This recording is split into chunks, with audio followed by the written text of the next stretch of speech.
대부분의 분들이 분양권을 들고 있으면 청약할 때 주택수에 안 들어간다고 생각을 하셔가지고서 청약을 잘못 넣으셔가지고 다시 당첨 취소가 되는 케이스가 있고요. 두 번째로는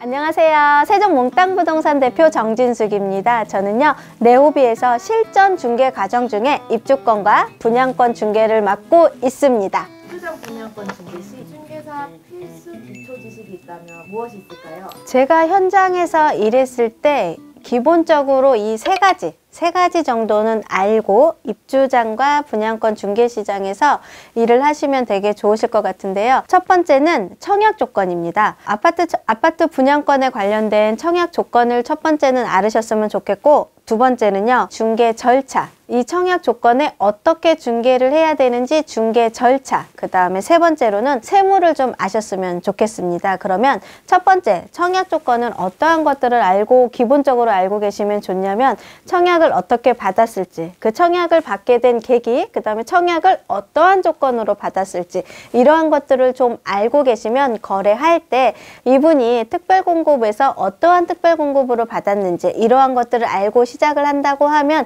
이분이 실거주를 해야 될지 아니면 이분이 세를 주셔도 될지 이러한 조건들이 어느 정도 현황이 파악이 되거든요. 그래서 기본적으로 내가 청약을 어떠한 방법으로 모든 청약이 진행이 되고 내가 일하고 있는 그 현장은 어떠한 청약 조건으로 청약이 공급이 됐던지 이거를 기본적으로 알면 업에서 일하시는데 도움이 굉장히 많이 된다고 생각을 합니다. 두 번째로는요, 중개하는 절차입니다. 분양권은 일반적인 아파트와 거래가 되는 방법과 스타일이 틀리거든요.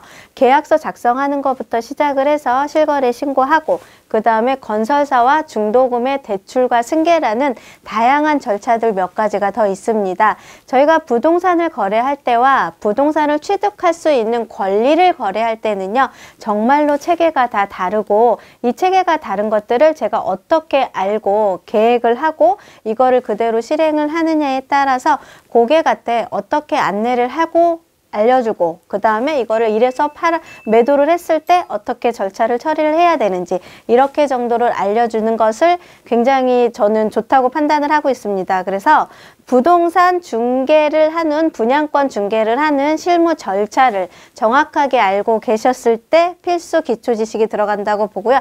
마지막 세 번째는 뭐니 해도 부동산을 거래를 하거나 중개를 하거나 또한 부동산 권리를 중개를 할 때는 기본적으로 세무 지식이 만족할 정도로의 지식이 습득이 돼 있으셔야 된다고 저는 생각을 합니다.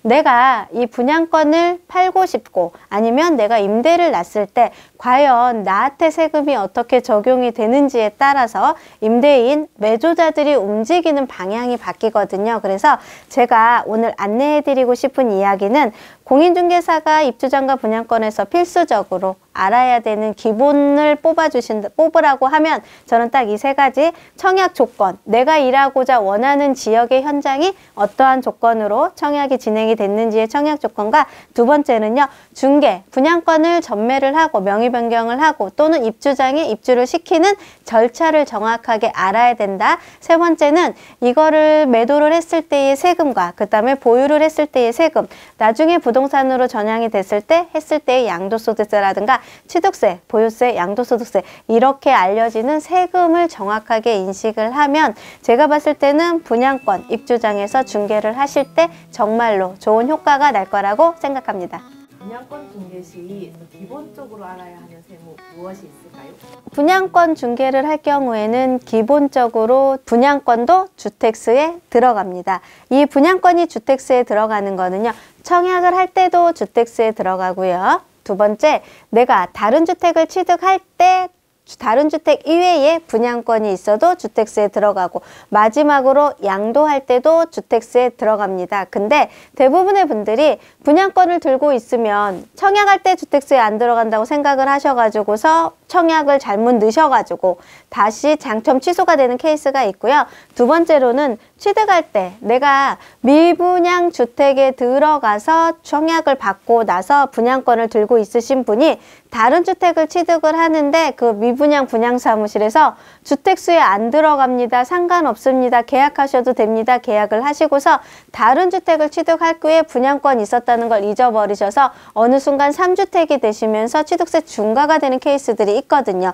2020년도 8월 12일 이후에 주택을 취득하신 부분에 대한 분양권은요. 취득 당시에 주택수에 들어가기 때문에 그거를 잘 참고하셔서 세금으로 활용을 하셔야 되고요. 마지막 세 번째는 2021년도 1월 1일 이후에 취득한 분양권을 가지고 계신 분은 양도소득세 계산을 할 때 주택수에 포함이 됩니다. 그래서 분양권을 거래한다고 해서 세금이 특별하게 적용이 되지 않는 케이스는 없습니다. 취득을 할 때 취득세 부분에서도 중과 여부가 판단이 되고요. 보유를 하게 되면 종합부동산세, 부동산으로 전환됐을 때 종합부동산세가 또 적용이 될 수 있고요. 마지막으로 양도를 할 때 2021년도 1월 이후에 취득한 분양권에 대해서 다른 주택을 양도할 때 양도소득세가 어떻게 적용이 되는지에 대한 세금의 지식이 정확하게 정리가 되지 않으신 분이라고 하면 실질적으로 분양권 중개를 할 때는 고객의 재산에 피해를 주거나 심지어는 중개 사고가 일어나는 경우가 많이 있습니다. 그래서 부동산 분양권을 중개할 때 기본적으로 알아야 될 세금은 저희들이 공인중개사 중개를 하면서 많이 알아야 되는 취득세, 그 다음에 보유세, 양도세를 기본적으로 알아야 된다고 생각을 하는데 거기에서 앞전에 안내해드린 이야기들을 한번 잘 보시고요. 이러한 세금들이 분양권을 내가 취득해서 들고 있었을 때 다 적용이 된다는 거를 알아야 고객이 저희 공인중개사를 믿고 매도를 해야 될지 아니면 내가 매수를 해야 될지 이러한 고민을 해결을 해줘야지만 그 고객은 저와 계속 거래를 하겠죠. 그래서 분양권 중개 시에는 세무 기초적인 지식이 정확하게 알고 있을 때 현장에서 많이 도움이 됩니다.